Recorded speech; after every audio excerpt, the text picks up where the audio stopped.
Good morning, everyone. Good morning. Welcome to Dream School, everyone. Let me try that in one more time. We are excited to have you join us tonight.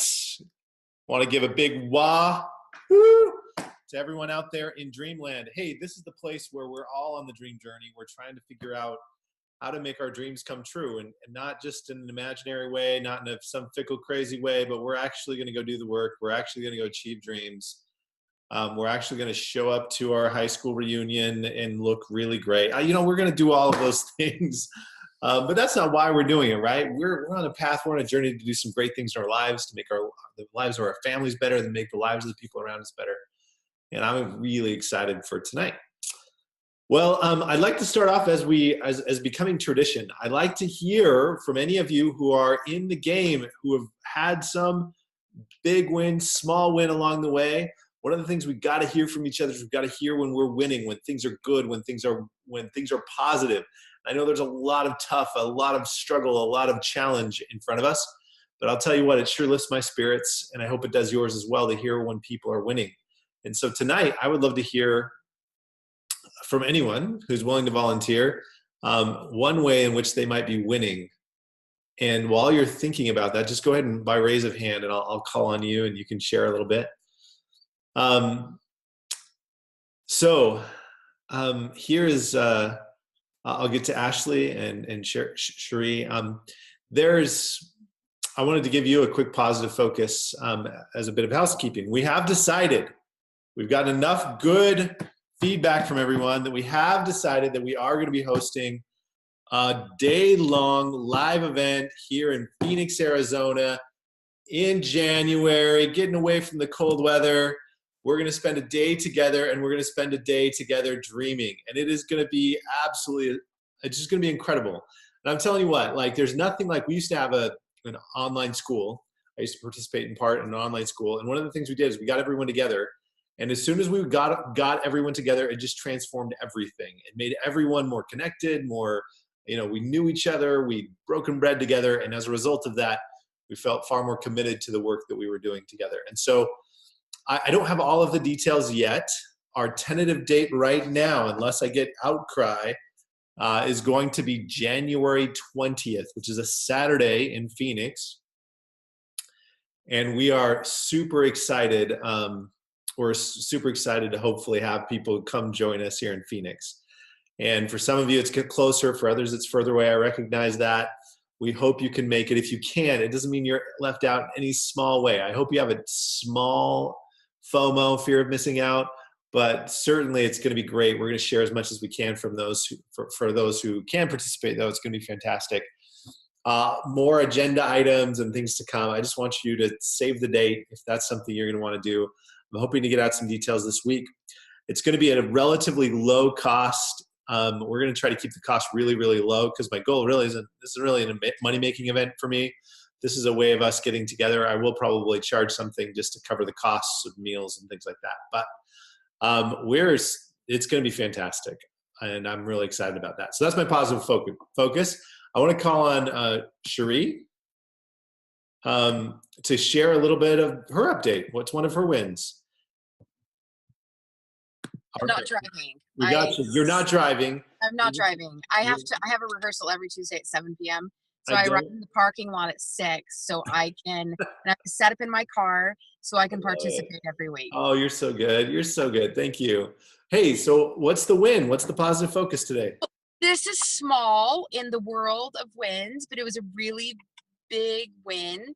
So when we started this, I had a secondary, it's also a primary dream goal, right?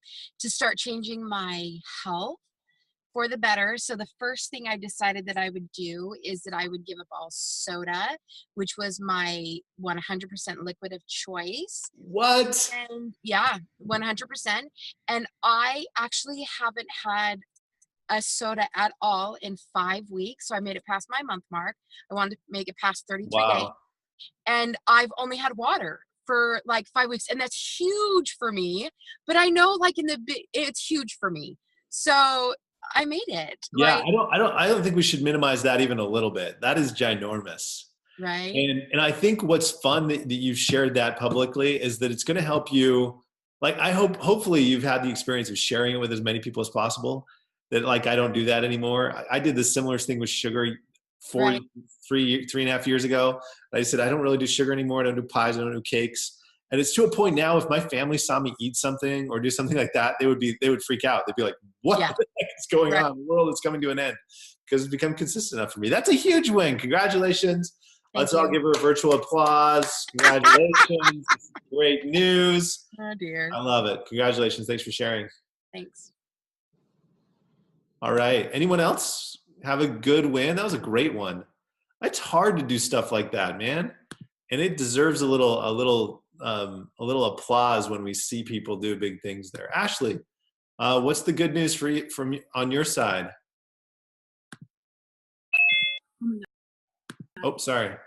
Oh, you're Yeah, fine. there you are. It disappeared. I was like, what did I do? The whole screen disappeared. Okay. We hear you. Okay. I'm figuring it out. Hold on. Okay, there I am. Ah, So I'm set up with a pillow and stuff because I'm in a lot of pain. But I had a good win this week. Yeah. And so last night I was on a Zoom call with my coach, who is one of the top tiers. Not quite the top tier, but one of the top tiers. And I mentioned to her that I've been doing dream school, and this is the first time I've actually got to talk to her in like probably 4 or 5 months in person. Yeah. Or not in person, but like face to face. And I kind of told her that I was working with you towards working through speaking at convention. And she gave me the lowdown. She was like, next time they ask me who on my team could be a good candidate, I'm going to throw your name in the pot. And here is all the things you can do to make your submission video. Here's who you directly email. Like, literally, like. She outlined it for you. Yeah. So my path is way more clear as of last night. Yes. So, Congratulations. Yeah. Love I even when doors I that open up. asked her about my topic. Because the night before, me and my husband just brainstormed really late, right before bed. And I got very excited because I know you probably saw my church sermon that kind of lit the fire. And so it just feels like the last couple days things have really started to fall. Man, Ashley, we knew it'd come. It comes. I'm telling you, people, there are breakthrough days, and you had a breakthrough day. What's fun about breakthrough days like the one Ashley shared is that it means that you get to a point where you start to believe. You start to go, whoa, this really could happen. And if you haven't had one of those breakthrough moments yet, stay tuned, stay focused, keep moving forward. There's going to be a day where you have this kind of breakthrough moment. You're like, oh my goodness, this is going to happen. I didn't think it was going to happen, but now I'm starting to believe this really could be something that happens for me. And so that's really exciting to see Ashley have a breakthrough day. All right, tonight I promised that this would be one of our very best dream schools today. And I really feel like, this has a huge potential to be something really powerful and really transformational. And so tonight, I hope you're taking good notes. I hope you're sitting in a place where you're comfortable but can be focused. I know that a few of us were like back surgery and are propped up, making their best effort. That's exactly where we need you to be right now. And so tonight, the month of November, our topic is understanding the journey of chasing down a dream. Every dream is a journey, and it has its ups and downs and its struggles and challenges. And this month, my hope is that by the time we're finished, you'll have a better understanding of what that journey looks like and how it works. You'll begin to understand how you'll be able to recognize where you are on the journey, and it will help you understand what's happening to you and the emotions and the challenges and the struggles that you're facing. Because at the end of the day, there are major challenges and major struggles, and those major struggles will hopefully kind of calm down in your brain when you can begin to understand the dynamics or the anatomy of a journey. So years ago, when I was a school teacher at a school called Williamsburg Academy, one of the things that we did as a school, it was a private high school. One of the things we did as a school is we would take our students on week-long backpacking trips. So imagine these 14 to 18-year-olds, both boys and girls, and we would suit them up with packs on their backs, 40-pound packs on their backs. Some of these girls probably weighed 89 pounds. We would suit them up with these packs, and we would go tromping off into the wilderness to discover things and have adventures together. And if you've never done this kind of a trip, I want to compare this 7-day journey and the experiences we had on these 7-day journey. And now having been on quite a few of them, not as many nearly as some of my mentors in that group, but having been on quite a few of these 7-day journeys, I think the 7-day journey is very similar to the dream dynamics. That it built into this 7-day journey are all of the elements that we encounter and that we suffer from, and that all the victories and all of the defeats are built into a 7-day backpacking trip. In fact, maybe someday, I think it's gonna be better just to hang out in Phoenix for a day, but wouldn't it be cool if someday, you could imagine if we decided we were gonna go on a journey together and we were gonna take a 7-day backpacking trip. And so tonight, my intent is to share with you the dynamics of this journey. And your job tonight is very unique. This is different than our typical day. Tonight, your job is to help me teach the class. And here's what I need your help with. Tonight, we're going to be talking through what this journey looks like. We're going to be talking through each stage of the journey. And in each stage of the journey, you're going to start to identify, especially today, we're going to be talking about the day 1 and day 2 of the journey, or the pre-day and day 1 of the journey. And when we talk about it, you're going to recognize, you're going to say, oh, I've experienced that as I've started dreaming. Now, as we get into day 2, 3, and 4, 3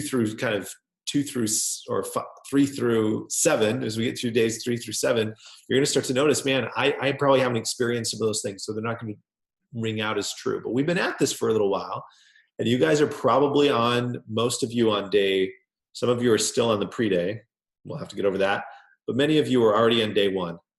And some of you have already transitioned or transitioning to day 2 of the journey. And so tonight, we're going to give you a little bit of an update or an insight into what you've been going through and why you might have been experiencing some of the things you are. So the journey begins. The journey begins typically on a trip like this, in an evening on a comfortable couch, or at a party with friends, or you're hanging out with some buddies, or whatever it happens to be. You're in a comfortable, safe place. When you start chatting with somebody who you know to be a little bit of an adventurer, but certainly you're not expecting them to invite you on an adventure. You're chatting with them and they say, listen, I have some exciting news. And the thing about this person who gives the invitation is this person is always super enthusiastic, as if the journey that they've been on and the journeys that they've been on are the best things in the world. These are your like backpacking geeks, and they have all the gear and they've done it all before, and they begin to recruit you into the journey. And as a part of the recruitment process, this enthusiastic promoter begins to teach you about all the vistas and exciting, beautiful pieces of the journey. They'll say things like, you'll never believe what you get to see. When you come down out of this wash, it opens up and you see these beautiful cliff walls, and they're telling you about the beautiful vistas and things that you're going to get to experience as you get to go on this 7-day journey. And they convince you. I mean, their stories are so beautiful about the waterfalls and the rivers and how you're hiking through the rivers and you're getting to sleep out under the stars, and it all sounds beautiful and romantic and exciting. And something inside of you stirs. Something inside of you goes, whoa, maybe.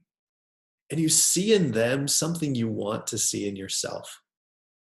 You think, maybe I am an adventurer. Maybe I am somebody who can be bold and courageous and go on thrilling, journeys. And in that moment where the enthusiastic presenter, the mentor, is giving an exciting rendition, and you begin to gather some inspiration, at that moment, you do something unexpected. And when that mentor, when that enthusiastic presenter says, hey, would you like to join us on the journey? Would you like to come with us? You should come. Now, at that moment, what's going on in your head when that invitation shows up at your doorstep?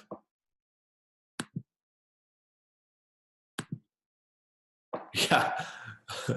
Well, I freak out, right? That's absolutely one of those emotions, right? Like, or this is a good one. Wendy says, I'm sorry, I'm broke. I don't have the money to do it. Some of you say, yes, new adventure, I'm in. Megan says, I'm starting to think of excuses why I can't go. Yes, financially, I can't afford it. I'm sorry. Right? So we have this battle that goes on in our brains when this opportunity to go on an adventure pops up. And there's a million reasons why we can't go, on one hand. Really kind of a manifestation of fear of one form or another. And what's the other one? What's the other side of the coin?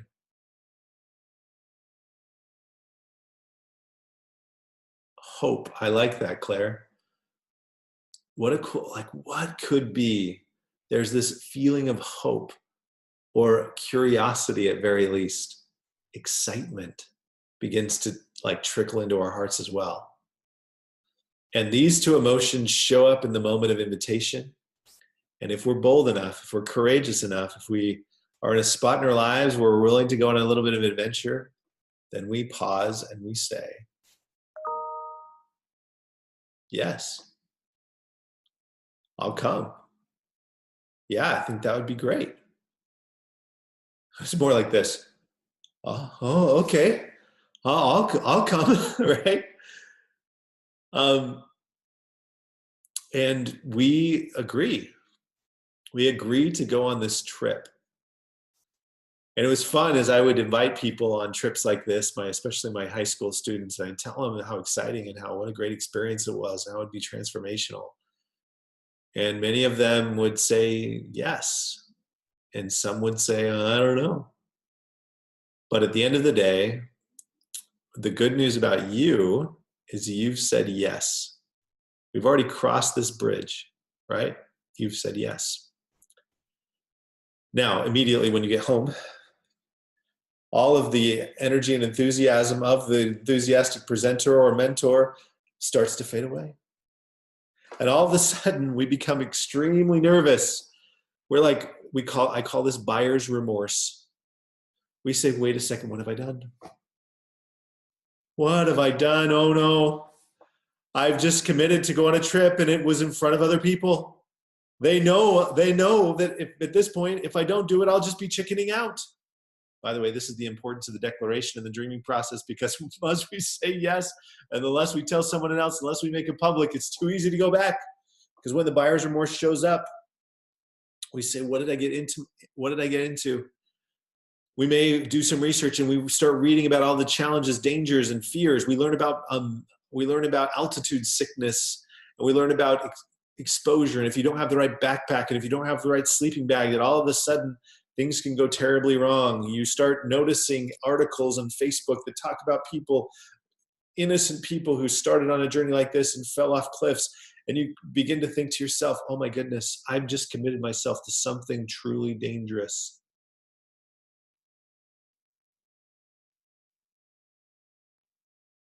And we have an option at that point.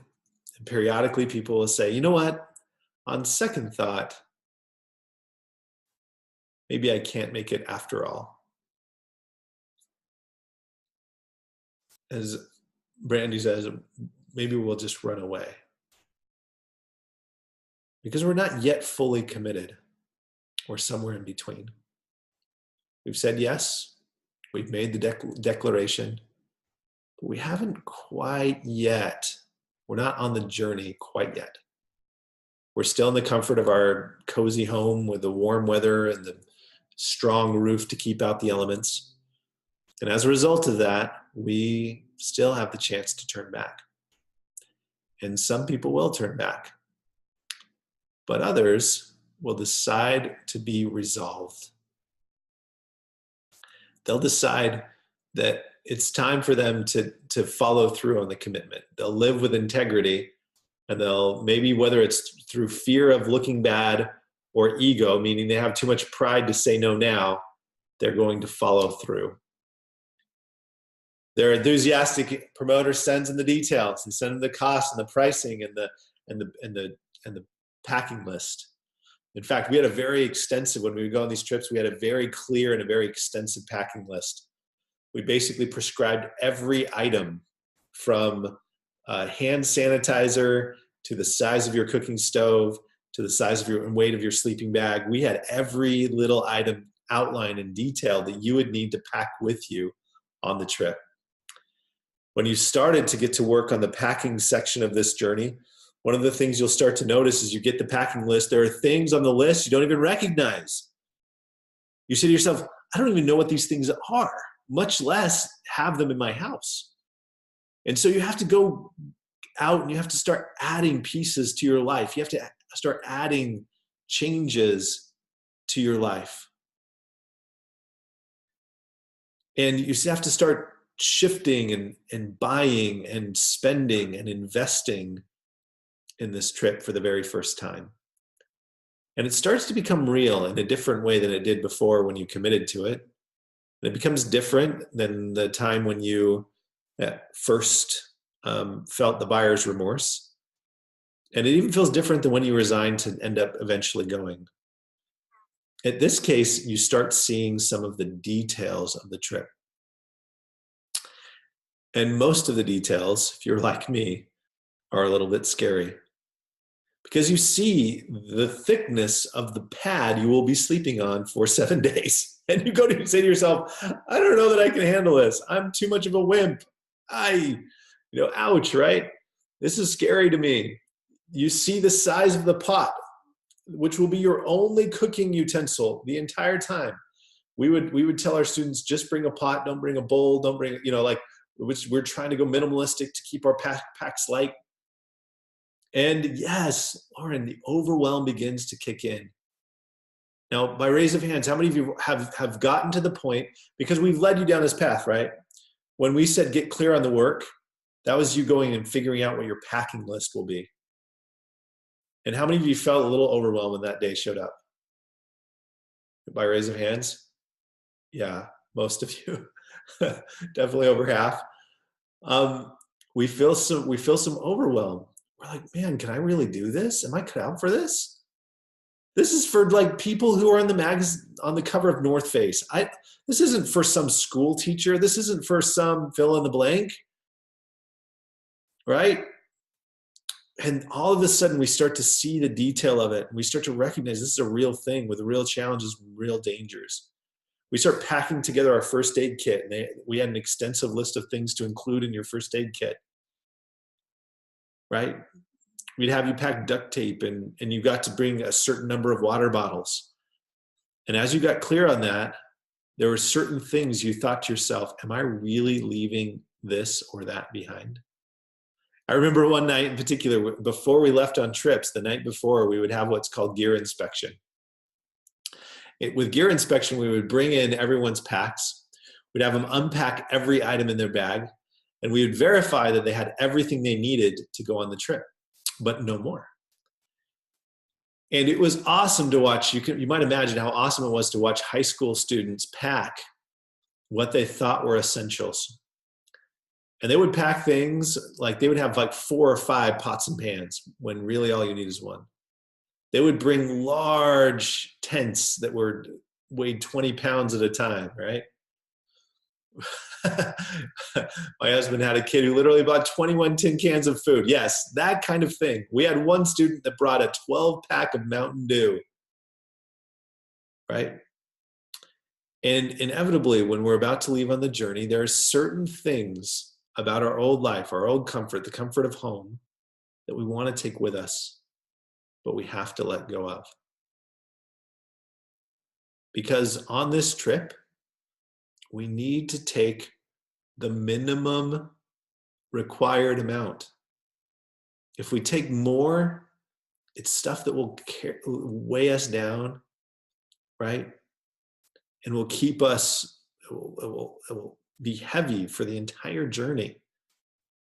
And so when we say, hey, we want you to pack minimalistic, we want you to pack light, it's not because we don't want you to have those comforts of home, but we realize that there are certain things will weigh you down and cause you pain and grief and additional struggle that's not necessary. The journey is hard enough without the additional baggage. And so we say, what do you need to leave behind? I'll ask that again. What do you need to leave behind? What are you trying to pack on this journey with you that if you let go of it, and that isn't a necessary piece to making this journey successful, your journey would be just so much lighter and easier. So day one is this day where we are preparing and we're getting ready. All right, so that's our pre-day. We've packed, we're ready. And so I want to ask really quickly, from the stage of enthusiastic promoter to making a decision to buyer's remorse, what have you noticed already and what parallels are there to dreaming? This is the part where you're going to help me teach the class. So go ahead, you can just go ahead and type in your answers and I'll read them out and we'll see if we can see some insights or some parallels between your experience with dreaming, not the theoretical one, but and this preparation. Leslie says, I'm stuck at buyer's remorse. Yeah, buyer's remorse is a really scary one. You go, can I really do this? Are they crazy? Have they seen what shape I'm in? Can I really go on this journey? Can my family handle life without me? I'm going to miss them. They're going to miss me. Right? There's all of that fear. I love it.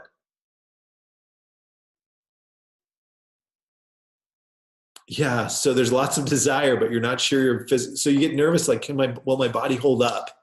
Like I'm not maybe in good enough shape as I need to be. Yeah. Stuck in buyer's remorse. Definitely fear. Yeah. And hopefully it's fear mixed with excitement along the way. Right.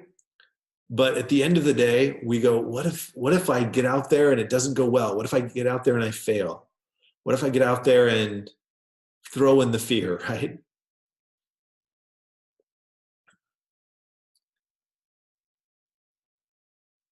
Yeah. Emily says, I've been trying to do this with a pack that is too heavy. I need to repack. I love that. I would wonder, I challenge you to consider, and this would be a good Sunday exercise, if you wanted to make a list and just kind of dump out your pack. What's all the stuff you're carrying with you? And which of those things aren't serving you anymore? And you can say, listen, I'm ready to move on. I'm ready to give up those things so that I can move on. Yeah, Amy says, anxiety to leave what is comfortable. Now, the night before the journey, you snuggle into your bed and realize you're going to be, that's the last time you're going to be sleeping in that bed for a while. And when you look around at the comforts of home, you think, why would I ever do this? Right? Why would I ever do this? This is like, man, I have a bed, I have comfortable clothes, I have everything I need in front of me. Like, this is a dumb idea. Like, why would anyone ever intentionally put themselves out of all of this comfort when I can be comfortable? And you think to yourself, this is not a good idea. Why am I doing this? And by the way, there are going to be plenty of people around you who are going to give you similar advice. You're going to say, oh, yeah, well, I would never do that. Yeah, I would never. Oh, man, why would you put yourself, right? Why would you put yourself through that, I say. Yeah. But we're going where only adventurers get to go. And we're going to learn lessons only adventurers, only dreamers get to experience. and we'll tell stories. We'll tell tales. I think a little bit, I love the example of the Lord of the Rings. I'm a little bit geeky that way. But the story of the Lord of the Rings is the story of a little hobbit who lives in a comfortable shire, right? And he gets to go on some adventures that no other hobbits get to go and do. And when he comes back, he's different, right? He's different. He's changed, and he has stories to tell, and experience and knowledge and wisdom and understanding that his peers never will know and never experience. And it's because he was willing to say yes when an enthusiastic promoter invited him to go on a journey. So that's our pre-day. We'll call that day one. Day one is the day where we get to decide to commit to the journey, and where we get to repack the things that might be heavy in our packs. Day two. It seems inevitable that day two always starts with a very early morning, a 4 a.m. wake-up call. The bag is already packed, sitting by the door. When we wake up, we feel the nerves and anxiety of that day. In fact, even just getting up that morning, as many of you are pointing out, is the first challenge. Am I willing to get disciplined to get out of bed in that morning? And think about why you do on that morning, where the morning before there is no way in the world you would be up at 4 a.m. And do you know why? Because you don't want to let those people down who you've said you're going to be on that trip with. And so you wake up at 4 a.m. and you wipe the sleep out of your eyes, and you mumble through your morning routine. You take your big heavy pack that maybe you tried on the night before to see if it really fit, and you feel a little excitement. You think to yourself, man, I'm tough. Like, I'm feeling good. And you strap up your pack and you walk out. And by the way, you're dressed in perfect hiking gear. You have your thick socks on. You have everything you need to get going on your journey. You show up at the meeting point where all the folks are who are going on the journey with you. You show up at the meeting point and you shyly walk out to the group. And in that group, there are all kinds of different types. There's the type that's excited, enthusiastic, and are chatting up everyone. There's the type that's half asleep. There's the type that is excited but shy and nervous. There's the person who's making sure every little strap on their backpack is tight.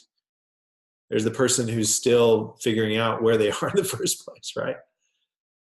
And as you look around at the group, you start to wonder about them, because you recognize that this group is going to be your family for the next 7 days. And you look around and you wonder, who's going to be my friend? Is that person really as weird as they seem? Will we get along? What if I don't like any of these people and we end up on this journey together and it's terrible? Who am I going to sleep next to? Right? And that same question, Gretchen, what in the world did I just get myself into? Shows up again. And so we look around at this group, and perhaps the leader huddles us together. Now, usually on a trip like this, there's a car ride. So we all pack up our gear, we get it in the back of the van, we jump in the van, or in the trailer. We put our stuff in the trailer, we jump in the van, and we travel for a while. We get to know each other, and we chat, and we talk, and all the while, even though we're trying, there's kind of a nervous, anticipatory energy with these high school students as we go on this trip. And it feels like, all right, I don't know what I'm going to get into. I'm excited, but I'm nervous. But it feels different when I'm doing it at home, when I'm with everyone and we're all together, because I have someone to share that nervous energy with as we chat and clamor and tell stories and tell jokes and ask questions. And then the moment comes where we arrive at the trailhead. Now the excitement is real. It's palpable. You're on the edge of the journey and you can feel it. And at the same time, now we have the real decision to make.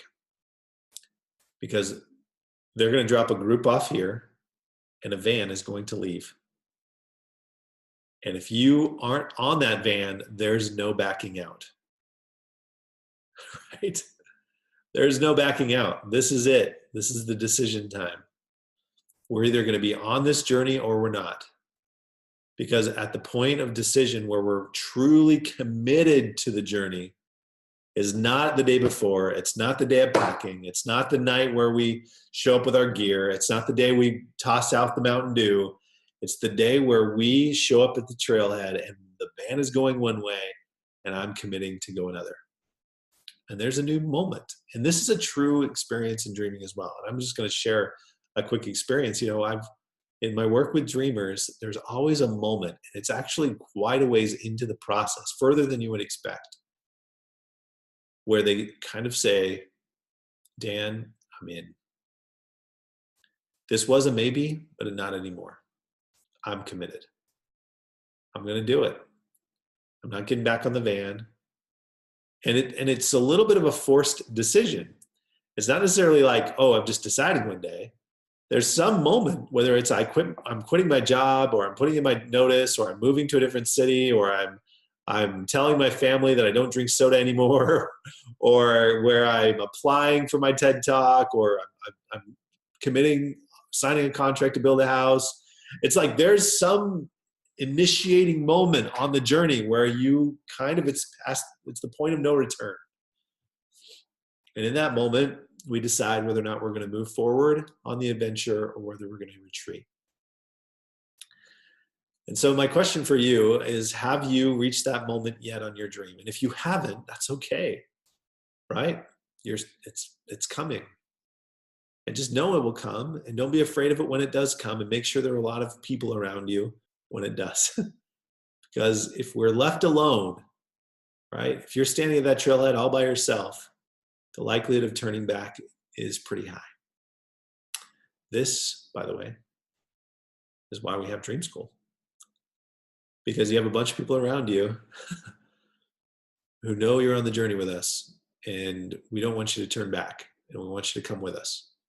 Because we're all about to go on a really cool adventure, and it would be a shame if you got left behind. Oh, I remember these days. You'd have, for the first time, you'd learn to put on your pack. We would teach everyone right at the trailhead how to put on your pack. We would teach everyone how to make sure it was strapped in correctly. We'd make sure that they knew how their chest harness worked. We'd make sure that they knew how their waist harness worked. We'd make sure they were tight and well positioned. We would go through and we would check each detail of the pack to make sure that they were prepared for the journey. We'd double check shoes and socks. We'd make sure everyone had sunscreen and hats. And then we would begin the journey. We would usually begin by gathering everyone together and saying, all right, everyone, this is going to be a great journey. We're going to have to depend on each other, and we're going to have to stick together, because we don't know who it is going to be right now, but someone on this journey is going to run into some trouble. And if we're not smart, and if we're not attentive, and we're not paying attention to the people around us and to the environment, we might run into some trouble ourselves. So pay attention, be smart, let's go.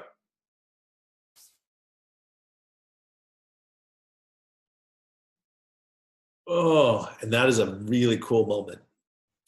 And at that point, the secret there's no more important secret than just putting one foot ahead of the other, one step at a time, one day at a time. Now, always in our group of young people, there would be one group of young men, young women who would be like, I'm out of here, I'm on the journey. And they would fly out in front of the rest of the group. And they would be like, we're going to get there in a day. And those of us who are a little bit more experienced in hiking and going on journeys like this, we recognized that the key was to get in a nice, steady pace. And we'd get in a little bit of a rhythm, and we would start to feel the weight on our shoulders. What was really interesting is day one, man, those kids, especially those who ran out fast, in about 15 or 20 minutes, maybe 30 minutes, they were stopped by the side of the road, and they had their waters out, and they were hydrating, right? And by the way, hydration was really important in this whole journey. I wonder what hydration is. Think of that analogy. Hydration really important, but they would be stopping, they would be drinking water, and they'd be huffing and puffing. In fact, it seemed like the first mile took forever. It always seemed like the first mile, maybe 2, maybe 3 miles of the journey were really, really slow because everyone was getting used to their gear, everyone's getting used to their pack, everyone's getting used to their muscles for the first time. And it seemed like, man, at every turn we had to pause and stop. At every turn we had to pause and tape for blisters. At every turn we had to pause and go slowly. Now, any of you can relate to that in your dreaming experience, that the first mile seems like the hardest? By raise of hands.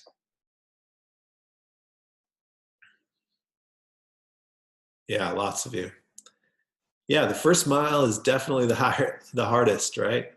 I love Christelle's like, hydration is office hours. Yes, come to office hours. Office hours are awesome, and they're definitely hydration. But yeah, so you start to notice the first mile will always be the hardest. Your body's not used to it. You don't know how to use the equipment. You haven't gotten in a rhythm yet. You don't even know what a rhythm looks like yet. And so as a result of that, the first mile is going to feel slow and hard. Now, those of us who've been on the journey been on many journeys, we knew that was going to happen. We planned for it and we expected it. We weren't expecting them to come out and conquer 20 miles in their first day. We'd intentionally planned that the first day, though it might be long, it would be longer, and we would plan on the fact that it was going to take everyone a little bit longer that first day. That's how it was supposed to be. We'd expect a slow start.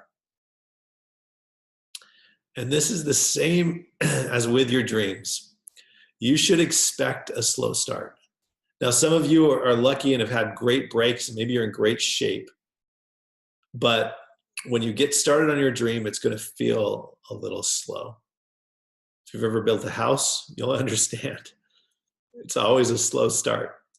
If you've ever gone on a major, like prepared for a race or prepared for a journey, you'll know it feels like a slow start. If you've ever painted your house, you know it feels like it takes 2 hours to start. This is the same with most dreams. It feels like they're slow to start. And day one is about that slow start. Now, along the way, we would start getting that rhythm of coaching and support. And there might be along the way, we come to discover that some people were having trouble. And day one was all about making adjustments and taking care of the people to make sure they were ready for the long-term journey. And so the most common adjustment we would make on the journey as mentors is we would notice and recognize how people's feet were doing. Because if you don't get your feet right on a journey like this, it can cause a disaster. And that's the part of our bodies on a hike like this that we can't get wrong.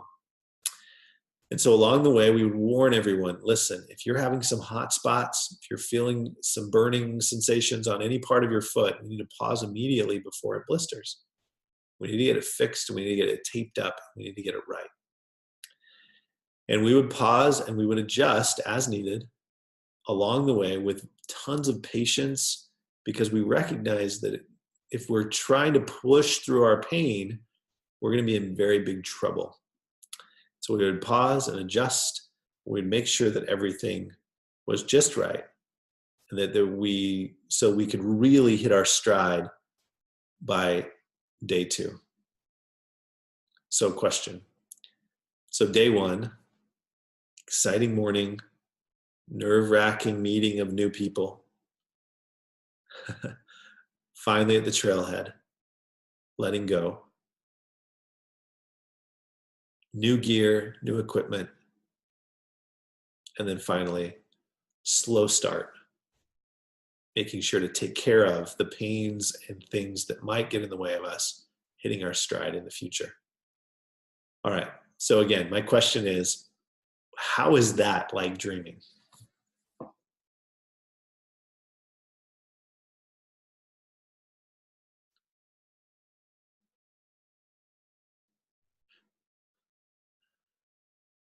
Any thoughts? Mindset equals feet. I love it. Yeah, Ivy, that's a really great analogy. that if we don't get our mindsets right, if we don't get our belief systems right early, they're going to be in our way the whole time.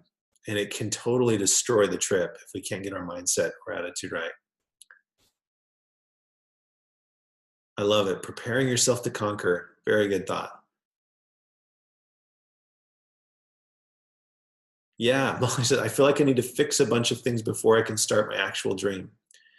Yes, we got to be willing to pause. Now, we're willing to pause, but we're not willing to stop, because at this point, in order for us to get to where we need to be, in order for us to get our ride home, we can't pause too long. We got to make quick adjustments in the process, because if we stop too long by the side of the road, your muscles get sore and it becomes harder to get started again.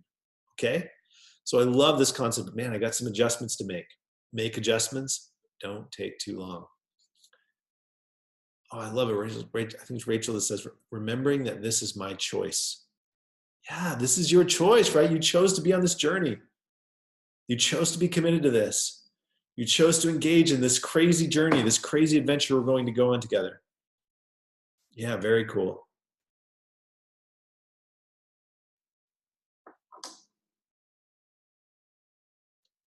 Love it. Count the cost before you embark. Yes, absolutely. We have to recognize that once we say yes, once we get committed, once the van drives away, we have to be willing to let go. We have to be willing to let go of some of the comforts of home. We have to be willing to let go of what we are maybe familiar and comfortable with, so that we can get engaged in the journey. I love it. I have to let go of pie. That's great. Now, so let me review the journey so far. And I'm going to now speak in the language of dreamer so that you can hear and hopefully understand and experience what you guys might experience. All right, number one. So pre-day. Our pre-day, hopefully you found your inspiration. Whatever that dream was, whatever that vision that came to your mind, that little genius that popped in your brain about what this dream could be, what it would mean to you, and what it would mean to your family, what the glorious vistas might be, incited you to make a decision that may have even in the moment caused you to feel a little anxiety, a little bit nervous.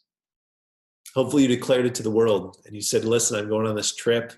You tell your family, you tell your friends, hey, I'm going on this trip. Once you've declared it to the world, once you've said yes to that dream,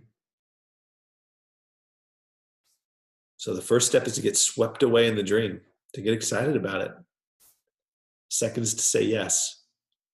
The third step is not to give in to fear or doubt. When you start to see the reality and the challenges that this dream might bring, some of the complexity and technicality that you don't understand, some investment and costs that are required, that you don't give in to that doubt and you don't give in to that fear. And you're willing to keep moving forward. But to know and to be aware of the fact that doubt and fear are going to show up.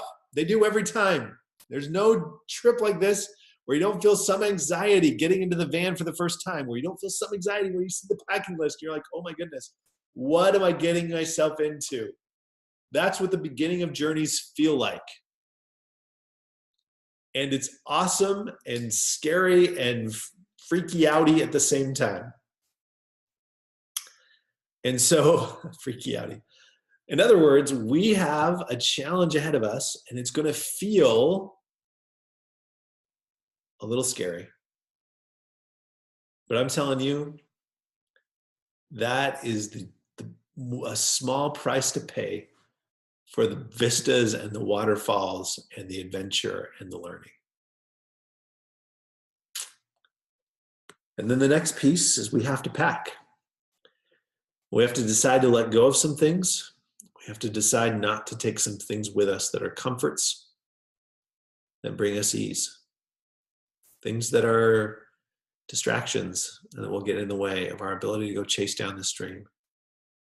You can't pack everything that you have now if you want to get to someplace new, you're going to have to let go of some things. And I don't know whether it's donuts or pie or whatever you have to let go, or soda, you're going to have to let go of some things. But again, if you try to hang on to them and go on the journey, your journey's going to be miserable. It's going to be tough. And so you have to let go of some of those things.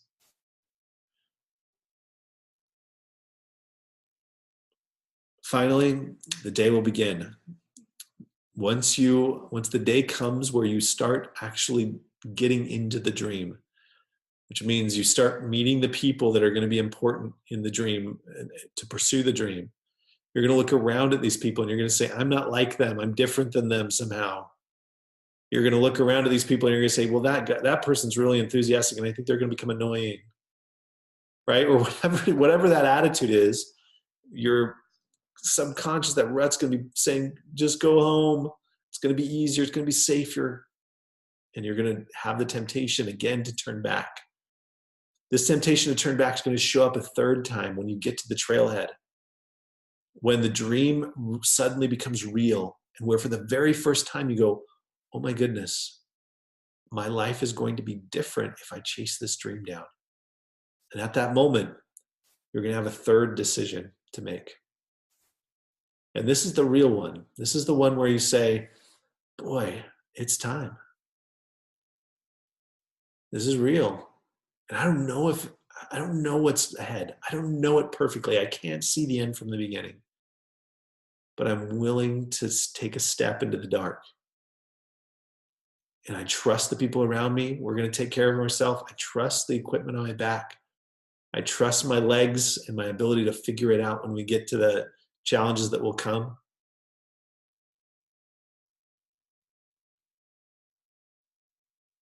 And so we begin. We begin because we prepared correctly. We begin because we know we have the things that we need to be successful. And we commit. And we get on the journey. And we sign the contract. And we quit our jobs. And we do what we need to do. Now, again, I'm not suggesting anyone start a journey without the preparation.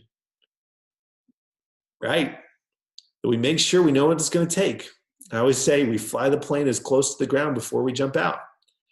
But at the end of the day, there is a moment of jumping out of the plane. Yes. And so we jump out. Enthusiastic, excited. We're feeling the honeymoon phase for about the first 30 minutes of the journey, maybe the first mile and a half.